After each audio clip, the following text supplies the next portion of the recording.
Welcome back दोस्तों। आज मैं आपके सामने रिसेंटली रिलीज हुई लव स्टोरी मूवी का एक्सप्लेनेशन लेकर आया हूँ और एक तेलुगु लैंग्वेज मूवी है। ये मूवी हमारे शहर में अभी भी 2 थिएटर्स में चल रही है और यहाँ पर मैं आपको एक बात नोटिफाई कर दूं कि आप जल्द से जल्द इस वीडियो को फौरन देख लीजिए, क्योंकि ये क्या 2 दिन बाद मैं इस वीडियो को प्राइवेट करने वाला हूँ बिकॉज ऑफ प्राइवेसी इश्यू। आप जानते हो ना, मेरे चैनल पर ऑलरेडी 2 स्ट्राइक आ चुके हैं, सो मैं एक और रिस्क लेना नहीं चाहता। दिसंबर में सारे वीडियोस को मैं पब्लिक कर दूंगा। खैर, इस मूवी के डायरेक्टर है शेखर कमुला भाई साहब। अब इन भाई साहब के बारे में क्या बताए। यह भाई साहब रियलिटी बेस्ड मूवीज ही डायरेक्ट करते हैं। मतलब मूवीज में ना कोई मिर्च मसाला होता है, ना कोई हीरोइज्म होता है, बस स्टोरी सिंपल सीधी सादी चलती रहती है। इस मूवी की कहानी भी कुछ इसी तरह की है। इस मूवी का मेन थीम ही यही है, पैसा और कैस्ट। अब मूवी के बारे में बात करें तो मूवी की कहानी बहुत ही अच्छी लगी मुझे। मस्ट वॉचेबल जरूर है। कैसे 2 प्रेमी एक होने की कोशिश करते हैं, ये इस मूवी में दिखाया गया है। तो चलिए बिना टाइम वेस्ट किए feel the movie, feel the love. उससे पहले लुटा दो प्यार, फॉलो इंस्टाग्राम। मूवी की शुरुआत में ही किसी गांव में एक छोटे बच्चे और उसकी माँ को दिखाया जाता है और इन दोनों की बातों से हमें ये बात पता चलती है कि ये लोग लो कैस्ट पीपुल है। शायद इस माँ ने किसी से उधार लिया था, उधार ना चुका पाई, जिसकी वजह से गाँव वाले इस माँ के घर में आकर कुछ सामान को ले जाते हैं। और इसी तरह यहाँ पर हमें ये बात भी पता चलती है कि इन दोनों के पास एक छोटी सी जमीन है और इस माँ ने अपनी जमीन को भी गिरवी पर रख चुकी होती है। अपनी जमीन को वापस पाने के लिए ये माँ दिन रात मेहनत करने लगती है। फाइनली ये क्या 1.5 साल के बाद ये दोनों अपनी जमीन को वापस हासिल कर लेते हैं। किसी दिन स्कूल में एक फंक्शन चलता है। उस फंक्शन में ये बच्चा डांस करता है। इस बच्चे का डांस देखकर वहाँ का सरपंच इसके हाथ में 1 रुपया थमा देता है। यही खुशखबरी ये बच्चा अपनी माँ को जाके सुनाता है। यह सुनने के बाद इसकी माँ इसको कहने लगती है कि बेटा, कभी भी याद रखना कि हम देने वाले बनना चाहिए, ना ही के लेने वाले, और इसके लिए तुमको बहुत मेहनत करनी पड़ेगी। पहले से ही ये गाँव वाले हमको नीची नजरिए से देखते हैं। पैसा है तो सब कुछ है बेटा। उसके बाद सीन फिर से कुछ सालों बाद शिफ्ट होता है, जहाँ पर हमारे हीरो का इंट्रोडक्शन होता है और उसका नाम है रेवंत, जो फिलहाल हैदराबाद में रहकर जुम्बा क्लासेस को चलाते रहता है। जुम्बा का मतलब आपको पता है ना, some kind of fitness centre, जहाँ पर लोगों को डांस सिखाते हुए फिटनेस की ट्रेनिंग दी जाती है। और एक्चुअली रेवंत एक छोटे से मकान में किराएदार की तरह रहते हुए छत पर जुम्बा क्लासेस को चलाते रहता है। रेवंत का ख्वाब होता है कि ये अपना बड़ा वाला जुम्बा सेंटर ओपन करे, जिसके लिए रेवंत और उसके फ्रेंड्स बैंक जाते हैं लोन लेने के लिए। ऑफ कोर्स ये बैंक मैनेजर इसका ससुर तो नहीं, जो इसको ऐसे ही 15 लाख लोन पे दे देगा। वो बैंक मैनेजर रेवंत को कुछ श्योरिटी मांगने लगता है। बैंक से बाहर आने के बाद रेवंत फौरन अपनी माँ को कॉल करता है और यहाँ पर आपको पता चल चुका होगा कि मूवी की स्टार्टिंग में जो माँ बच्चे को दिखाया है ये दोनों वही है।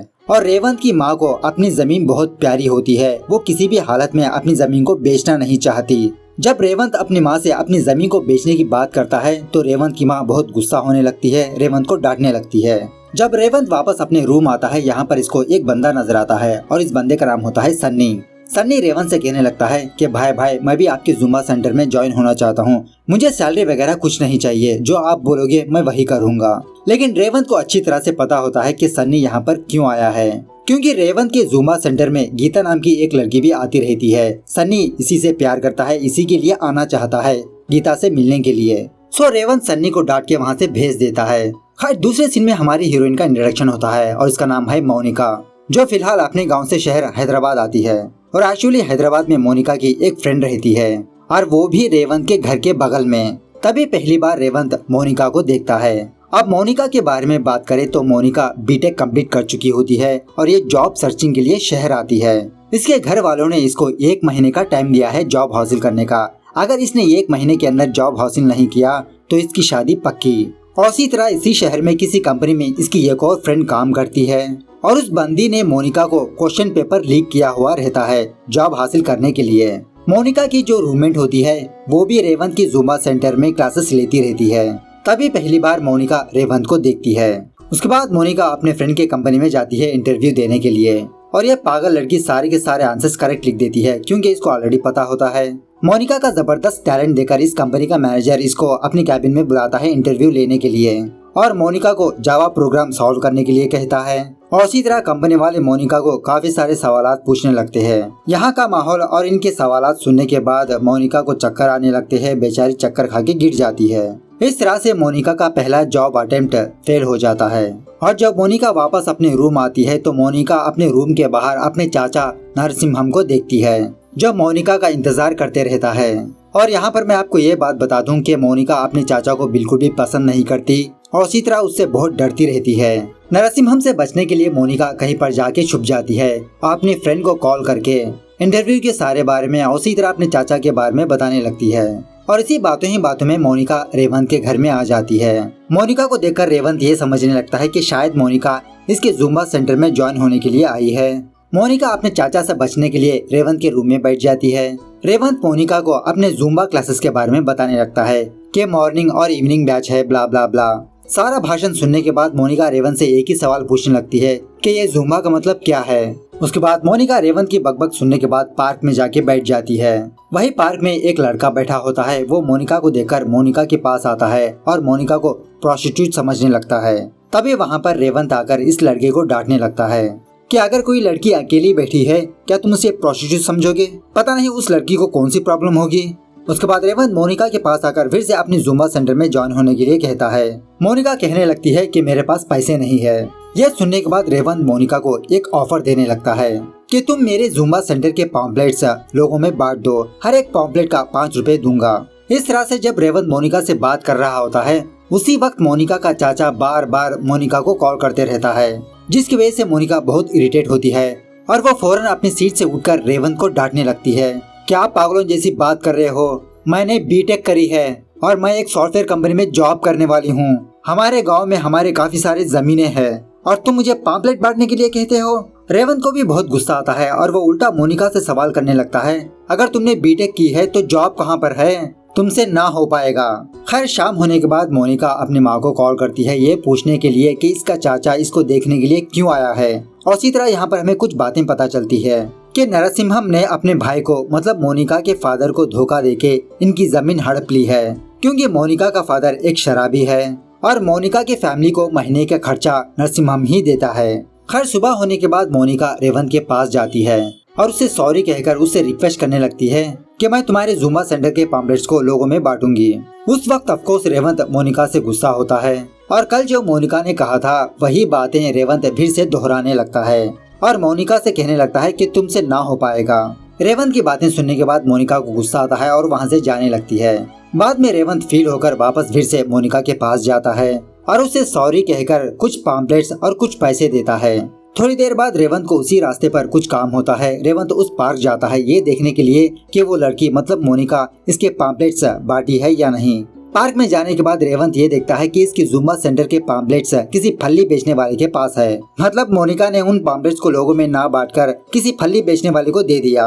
यह देखकर रेवंत अपने पॉम्पलेट्स अपने साथ ले जाता है। शाम होने के बाद जब मोनिका छत पर आती है तो रेवंत मोनिका को डांटने लगता है, मैंने कहा था ना कि तुमसे ना हो पाएगा, तुम्हारी वजह से मेरे पैसे और पॉम्पलेट्स दोनों वेस्ट हो गए। दूसरे दिन मोनिका अपने एक और फ्रेंड से मुलाकात करने के लिए किसी कंपनी में जाती है। ये बंदा भी एक बड़ी वाली कंपनी में काम करते रहता है। मोनिका की हालत समझकर ये बंदा भी मोनिका से यही कहने लगता है कि तुमसे ना हो पाएगा। जब कभी भी तुम टेंस होती हो तो तुम्हें चक्कर आ जाते हैं। इस हालत में मैं तुमको रेफर कहाँ से करूँ? बेचारी मोनिका मायूस होकर वापस अपने रूम आती है। वो रेवंत की बातें याद करते हुए छत पर आकर एक जबरदस्त डांस करती है और ये सीन भी गजब लगा। मतलब एक तरफ बारिश और दूसरी तरफ साई पल्लवी का डांस, जैसा लगता हो कि मोरनी बारिश में नाच रही हो। खैर दूसरे दिन मोनिका को घर से बाहर जाता हुआ देखकर रेवंत मोनिका के पास आकर उससे रिक्वेस्ट करने लगता है, वाह कल क्या डांस किया तुमने, प्लीज तुम मेरे जुम्बा सेंटर में ज्वाइन हो जाओ, हम दोनों पार्टनरशिप कर लेंगे, धूम मचाएंगे। मोनिका रेवंत से झूठ बताने लगती है कि मुझे जॉब आ चुकी है।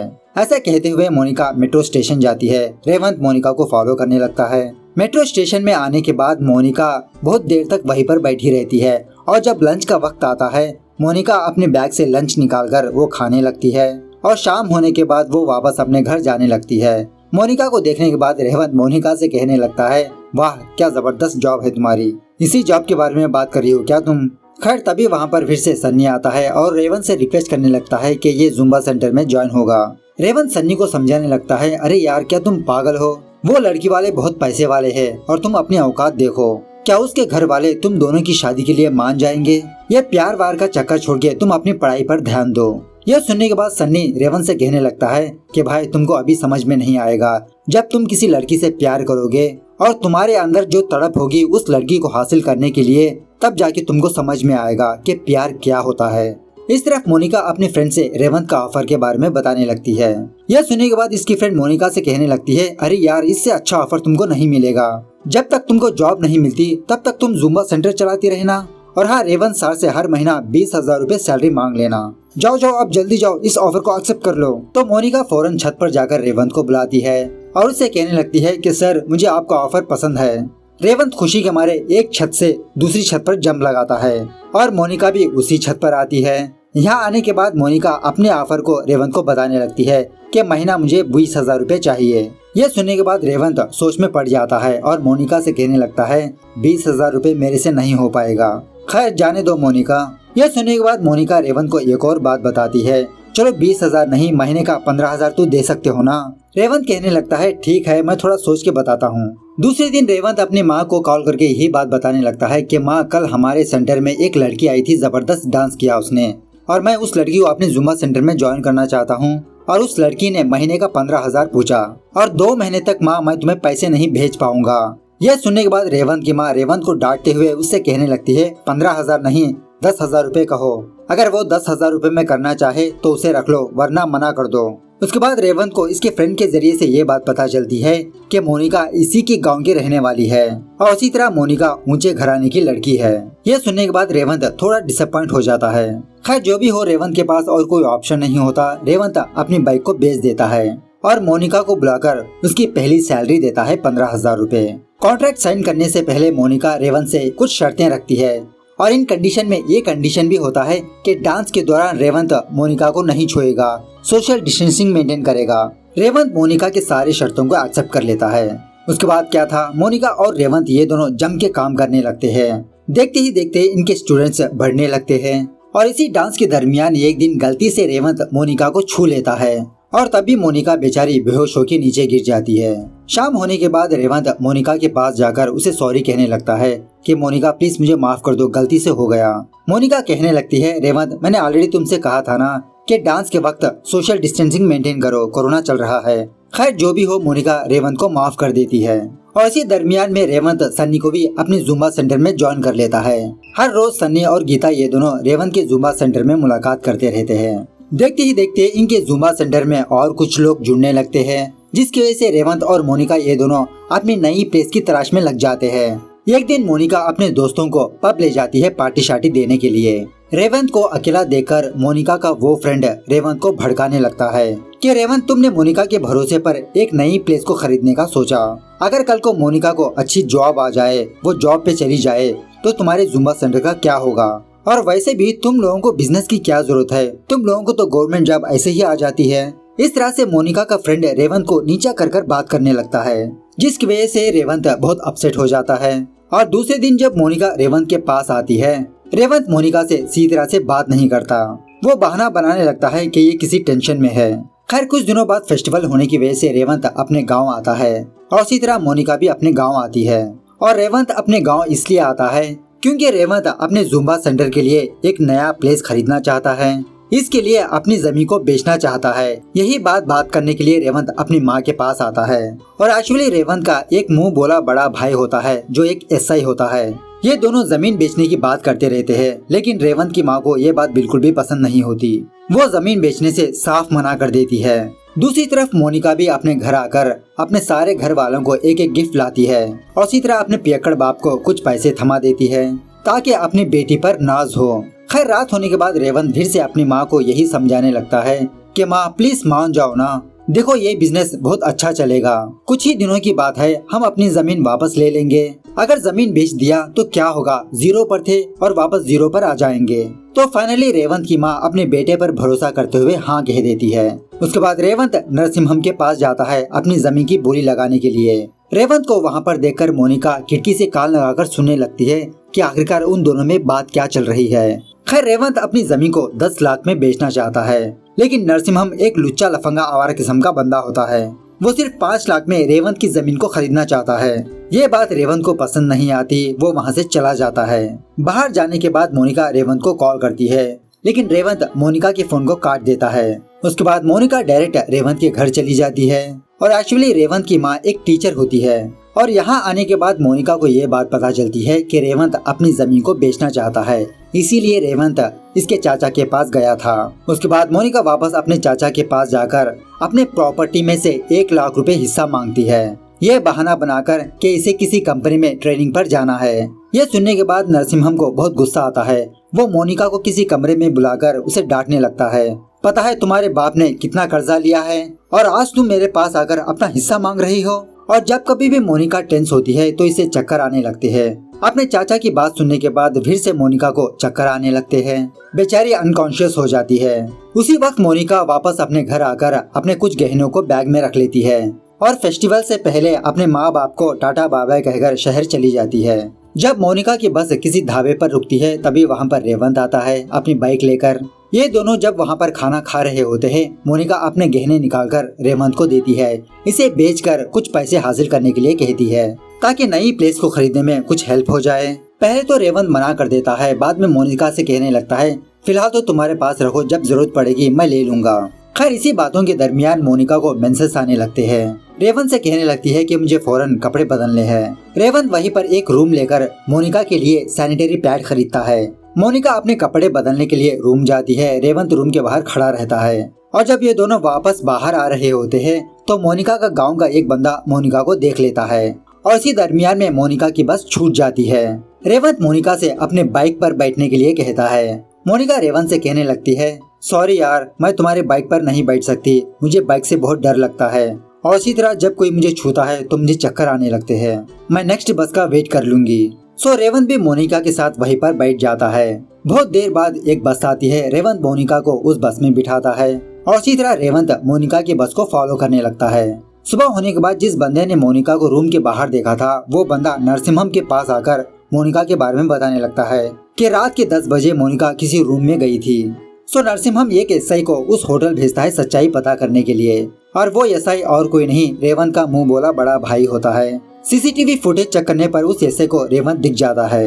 ये देखकर इसके तो होश उड़ जाते हैं और अपने भाई को बचाने के लिए वो एसआई उस सारे फुटेज को डिलीट कर देता है और उसी तरह उस रजिस्टर के पेज को भी फाड़ देता है। उसके बाद वो एसआई नरसिम्हम के पास आकर कहने लगता है कि मोनिका तो उस होटल गई ही नहीं सर, शायद आपको गलत इन्फॉर्मेशन मिली होगी। मतलब उस गांव में नरसिम्हम की अच्छी खासी बात चलती है, इसकी पहुंच बहुत बड़ों तक होती है।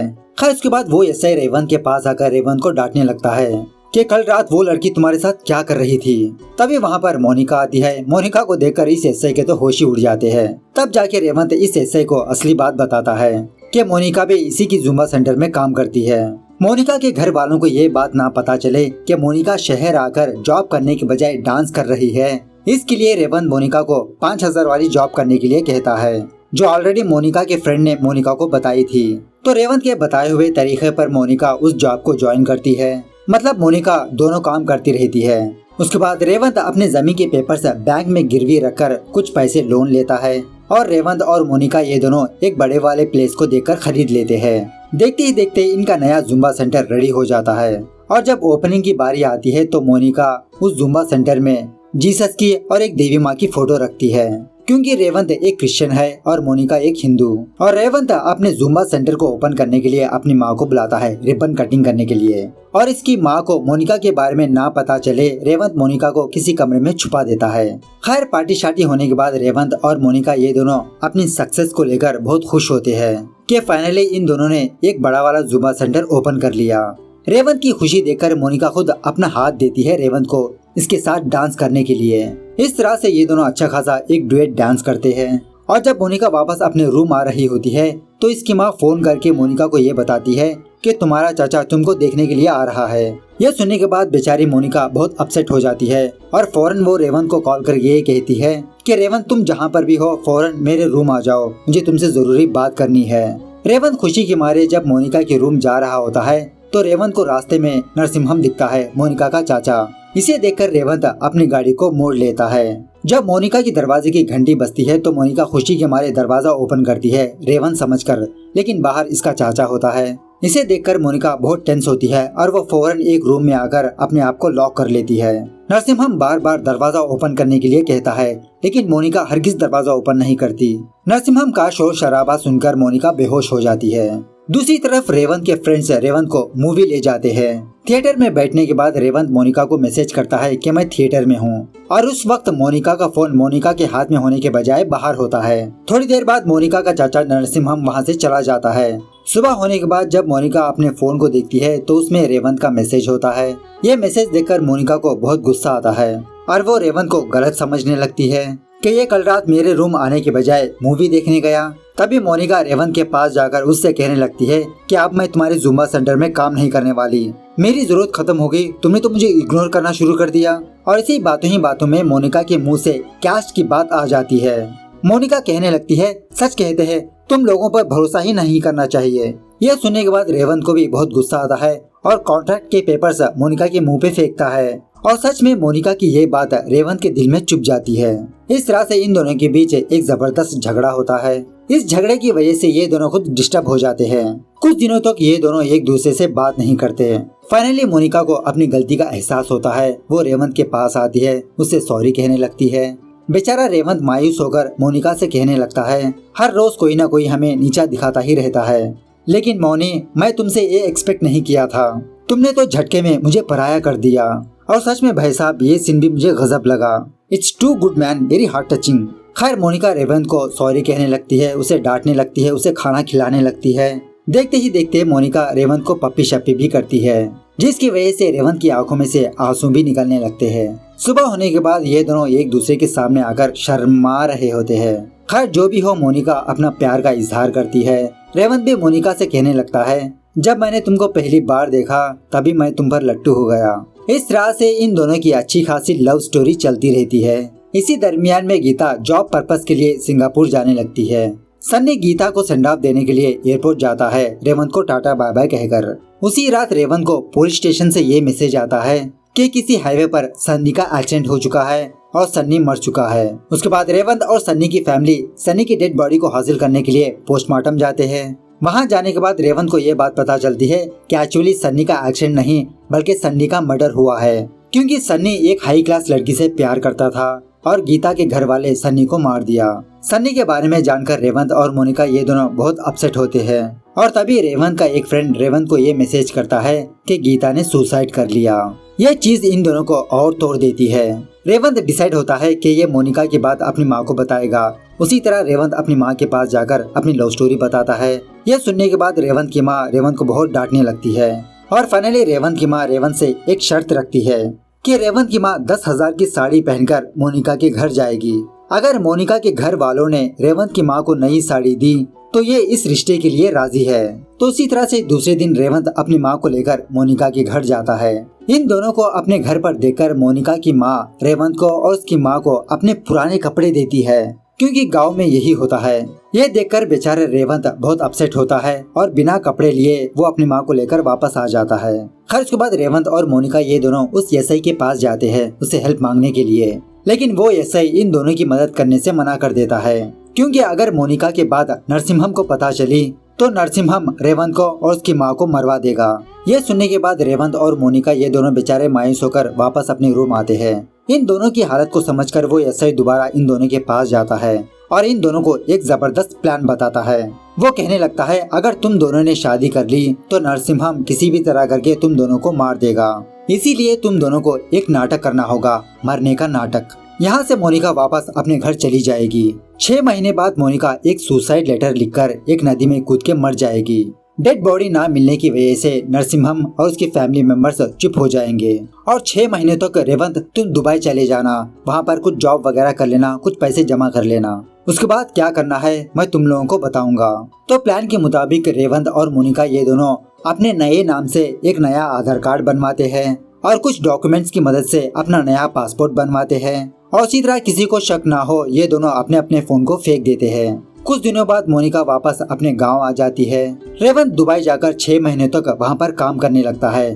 फाइनली 6 महीने बाद रेवंत वापस हैदराबाद आता है और मोनिका को कॉल करता है और वो ऐसे रेवंत और मोनिका को आगे का प्लान बताने लगता है कि 10 दिनों बाद मोनिका सुसाइड लेटर लिखकर यहाँ पर आएगी, इस नदी के पास आएगी, अपने सामान को छोड़ेगी, मतलब कपड़े वगैरह, और मैं मोनिका को दूसरी बस में बिठाकर तुम्हारे पास भेज दूंगा, तुम हैदराबाद जाकर रजिस्टर मैरिज कर लेना। उसके बाद भाई साहब यहाँ पर इस मूवी का हिट गाना चलता है और आप सब लोगों को इस गाने को जरूर सुनना होगा, सारंगा दरिया। इसी गाने की वजह से ये मूवी हिट है। खैर फाइनली शादी का दिन आ ही जाता है। रेवंत रजिस्टर ऑफिस के पास मोनिका का वेट करते रहता है। मोनिका वहाँ पर नहीं आती और इसी तरह जहाँ पर सुसाइड स्पॉट होता है मोनिका वहाँ पर भी नहीं जाती। वो ऐसे रेवंत को यही बात फोन करके बताता है कि मोनिका अभी तक मेरे पास नहीं आई है। फाइनली 2 या 3 दिनों बाद रेवंत और मोनिका ये दोनों फिर से मुलाकात करते हैं और मोनिका जो कुछ भी हुआ वो रेवंत को बताने लगती है कि उस दिन मोनिका सुसाइड का नाटक करने के लिए जब अपने घर से बाहर आ रही थी तभी मोनिका रास्ते पर ये देखा कि नरसिम्हम मोनिका की छोटी बहन को स्कूल ले जा रहा है। यह देखने के बाद मोनिका नरसिम्हम का पीछा करने लगती है, अपने बहन को रोकने की कोशिश करती है और एक्चुअली हुआ ये होता है कि जब मोनिका छोटी बच्ची थी नरसिम्हम मोनिका पर बुरी नजरें डाला करता था, मोनिका को इधर उधर टच कर रहा था और मोनिका ये बात अपने फैमिली मेंबर्स को ना बताए, इसीलिए नरसिम्हम मोनिका को बहुत मारा पीटा और तभी मोनिका चक्कर आकर नीचे गिर गई। उसी वक्त से जब कभी भी मोनिका टेंस होती है तो इसे चक्कर आने लगते हैं। ये सारी बातें मोनिका रेवंत को बताती है और अब नरसिम्हम की नजर मोनिका की छोटी बहन पर पड़ी है और मोनिका अपनी छोटी बहन को बचाने के लिए वहीं पर रुक गई, इसीलिए वो रेवंत के पास नहीं आई।